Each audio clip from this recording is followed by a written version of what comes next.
അസ്സലാമു വറഹ്മത്തുള്ളാഹി വബറകാതുഹു. സമർപ്പണത്തിൻ്റെ സാക്ഷ്യവും വിശ്വാസത്തിൻ്റെ വിജയവും എന്ന വിഷയത്തെക്കുറിച്ചാണ് ഇന്ന് ഞാൻ സംസാരിക്കുന്നത് ഇൻഷാ അല്ലാഹ്. ഇബ്രാഹിം നബി അലൈഹിസ്സലാമയുടെയും അദ്ദേഹത്തിൻ്റെ പ്രിയപുത്രൻ ഇസ്മായിൽ നബി അലൈഹിസ്സലാമയുടെയും കഥ കേവലം ഒരു ചരിത്രമല്ല, അത് അചഞ്ചലമായ വിശ്വാസത്തിൻ്റെയും അള്ളാഹുവിനോടുള്ള സമ്പൂർണ്ണ സമർപ്പണത്തിൻ്റെയും ജീവിക്കുന്ന ഒരു പാഠപുസ്തകമാണ്. ദൈവിക വാഗ്ദാനങ്ങളുടെ ശക്തിയെയും നമ്മുടെ പരിമിതികളെ മറികടന്ന് അള്ളാഹുവിൻ്റെ അനുഗ്രഹങ്ങൾ എങ്ങനെ നമ്മിലേക്ക് എത്തുന്നു എന്നതിനെയും ഓർമ്മിപ്പിക്കുന്നതാണ് അവരുടെ ജീവിതം. ഇസ്മായിൽ നബി അലൈഹിസ്സലാമയുടെ ജനനം തന്നെ ഒരു അത്ഭുതമായിരുന്നു. മരുഭൂമിയിൽ ഹാജറ ബീവി കുടിവെള്ളം തേടി സഫാ മർവയ്ക്കിടയിൽ ഓടി വന്ന ആ നിമിഷം നാം ഓർക്കുക. അള്ളാഹുവിലുള്ള അവരുടെ വിശ്വാസം എത്ര വലുതായിരുന്നു!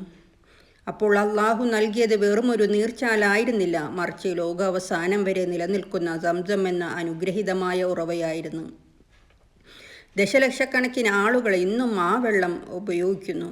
ഈ സംഭവം നമ്മെ പഠിപ്പിക്കുന്ന ആദ്യ പാഠം ഇതാണ്: നിങ്ങൾ അള്ളാഹുവിൽ പൂർണ്ണമായും വിശ്വസിക്കുമ്പോൾ നിങ്ങൾ മതിലുകൾ മാത്രം കാണുന്നിടത്ത് അവൻ വാതിലുകൾ തുറക്കും. നിങ്ങൾ ഒരിക്കലും സങ്കല്പിക്കാത്ത ഉറവിടങ്ങളിൽ നിന്ന് അവൻ നിങ്ങൾക്ക് നൽകും. ഇസ്മായിൽ നബി അലൈഹിസ്സലാമയുടെ ജീവിതത്തിലെ ഏറ്റവും നിർണായകമായ നിമിഷം വിശ്വാസത്തിൻ്റെ ഒരു വലിയ പരീക്ഷണമായിരുന്നു. ഇബ്രാഹിം നബി അലൈഹിസ്സലാമയോട് തൻ്റെ ഏകമകനായ ഇസ്മായിൽ നബി അലൈഹിസ്സലാമയെ ബലിയർപ്പിക്കാൻ അള്ളാഹു കൽപ്പിച്ചു. ഒരു പിതാവിന് ഇത് എത്ര വലിയ പരീക്ഷണമാണ്! പക്ഷേ ആ പിതാവ് ഒരു നിമിഷം പോലും മടിച്ചില്ല. ആ സമയം ഇസ്മായിൽ നബി അലൈഹിസ്സലാം കൊടുത്ത ആ മറുപടി ഓർക്കുക: എൻ്റെ പിതാവേ, താങ്കൾക്ക് കൽപ്പിക്കപ്പെട്ടത് ചെയ്യുക. അള്ളാഹു ഉദ്ദേശിക്കുകയാണെങ്കിൽ എന്നെ ക്ഷമാശീലരിൽപ്പെട്ടവനായി താങ്കൾ കണ്ടെത്തും. ഇതൊരു വെറും ധീരതയായിരുന്നില്ല, ഇത് തവക്കുലായിരുന്നു, അള്ളാഹുവിലുള്ള പരിപൂർണമായ ആശ്രയം. ഇത് തസ്ലീമായിരുന്നു, അവൻ്റെ ഇഷ്ടത്തിനുള്ള സമ്പൂർണമായ സമർപ്പണം.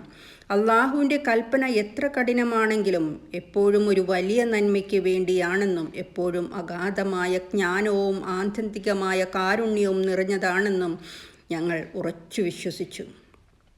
കഴുത്തിൽ കത്തിയെത്താനായപ്പോൾ അള്ളാഹു ഇടപെട്ടു. ഇസ്മായിൽ നബി അലൈഹിസ്സലാമയ്ക്ക് പകരം ഒരു വലിയ ആടിനെ നൽകി.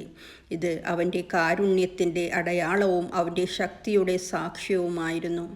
ഈദുൽ അദ്ഹയുടെ സമയത്ത് കോടിക്കണക്കിന് മുസ്ലിങ്ങൾ വർഷം തോറും അനുസ്മരിക്കുന്ന ഈ സംഭവം നമുക്ക് നിരവധി പാഠങ്ങൾ പഠിപ്പിക്കുന്നു. നമ്മുടെ ഇഷ്ടത്തെ അള്ളാഹുവിൻ്റെ ഇഷ്ടത്തിന് സമർപ്പിക്കുമ്പോൾ അവൻ്റെ അനുഗ്രഹങ്ങൾ ധാരാളമായി ഒഴുകുന്നു. അള്ളാഹുവിൻ്റെ പദ്ധതികൾ എല്ലായ്പ്പോഴും തികഞ്ഞതാണ്. നമ്മുടെ പരിമിതമായ മാനുഷിക ധാരണകൾക്ക് അവ മനസ്സിലാക്കാൻ കഴിഞ്ഞില്ലെങ്കിലും അള്ളാഹു നമ്മുടെ കഷ്ടപ്പാടുകൾ ആഗ്രഹിക്കുന്നില്ല, മറിച്ച് നമ്മുടെ അനുസരണയാണ് അവൻ ആഗ്രഹിക്കുന്നത്. അവൻ നമ്മളെ പരീക്ഷിച്ചത് നശിപ്പിക്കാനല്ല, മറിച്ച് നമ്മെ ഉയർത്താനാണ്. യഥാർത്ഥ ബലി എന്നത് രക്തം ചിന്തുന്നതല്ല, മറിച്ച് നമ്മുടെ സ്വാർത്ഥമോഹങ്ങളെയും ഭൗതിക ബന്ധങ്ങളെയും വ്യക്തിപരമായ സുഖങ്ങളെയും അള്ളാഹുവിൻ്റെ പ്രീതിക്ക് വേണ്ടി ഉപേക്ഷിക്കാനുള്ള സന്നദ്ധതയാണ്. നമ്മുടെ ജീവിതത്തിൽ നമ്മൾ പലപ്പോഴും പരീക്ഷിക്കപ്പെടുന്നു. ദാരിദ്ര്യം, നഷ്ടം, ഭയം, സംശയങ്ങൾ എന്നിവയാൽ. എന്നാൽ ഇസ്മായിൽ നബി അലൈഹിസ്സലാമയുടെ കുടുംബത്തിൻ്റെ പാഠങ്ങൾ നാം ഓർക്കണം. ഹാജറ ബീവിയുടെ അചഞ്ചലമായ വിശ്വാസം, ഇബ്രാഹിം നബി അലൈഹിസ്സലാമയുടെ സമ്പൂർണ്ണ സമർപ്പണം, ഇസ്മായിൽ നബി അലൈഹിസ്സലാമയുടെ അനുസരിക്കാനുള്ള സന്നദ്ധത. ഈ ഗുണങ്ങൾ നമ്മുടെ നൈതിക ജീവിതത്തിൽ ഉൾക്കൊള്ളാൻ നമുക്ക് ശ്രമിക്കാം. പ്രാർത്ഥനയ്ക്കായി നമ്മുടെ സമയം, ദാനധർമ്മത്തിനായി നമ്മുടെ സമ്പത്ത്, നീതിക്ക് വേണ്ടി നമ്മുടെ സുഖം എന്നിവ ബലിയർപ്പിക്കാം. ക്ഷമയ്ക്ക് വേണ്ടി നമ്മുടെ ദേഷ്യം, ക്ഷമിക്കാനായി നമ്മുടെ വിദ്വേഷം, അവൻ്റെ പ്രീതിക്ക് വേണ്ടി നമ്മുടെ ഭൗതിക അഭിലാഷങ്ങൾ എന്നിവ ബലിയർപ്പിക്കാം.